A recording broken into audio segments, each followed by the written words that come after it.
Салан байцгаана та бүхэнд өнөөдрийн мэндийг хүргье. Монгол Улсын засгийн газар нэгдсэн үндэсний байгууллага гендрийн үндэсний хороо нас зохион байгуулж байгаа. Гендерт суурилсан хүчирхийлэлтэй тэмцэх 16 хоногийн хаянд Харангай аймагт насан туршийн суралцсан төв хүний эрхийн үндэсний комиссын Харангай аймаг дахь референт хамтран дараах үйл ажиллагаануудыг зохион байгуулан ажиллаж байна. За яг одоо бол танхимын сургалтыг зохион байгуулж ажиллаж байна. Энэ сургалтаар технологи ашиглан үлдэгдэж байгаа гэмтэргийн тоо гаралт түүнийг багасгах, түүнээс өртсөн сэргийлэх чиглэлээр сургалт нөлөөллийн ажил, захин постэр, за 3 төрлийн видео контентыг аймгийнхаа иргэдэд хүргэж ажиллаж байна. Технологи ашиглан үлдэгдэж буй гендерт суурилсан хүчирхийлэлтэй тэмцэхэд нэгтгэцгээе.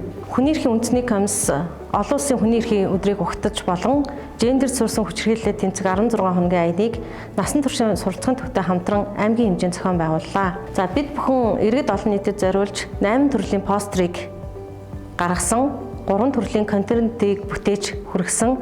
За бид бүхний 8 төрлийн постерыг 20,000 гаруй хүн үзсэн байна.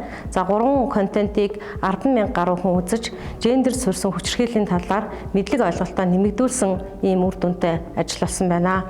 За танхимын сургалтыг бид бүхэн хөдөө аж ахуйн газар, шүүхийн шийдвэр гүйцэтгэх газар, насан туршийн суралцахын төвийн алба хаашныг хамруулан зохион байгууллаа.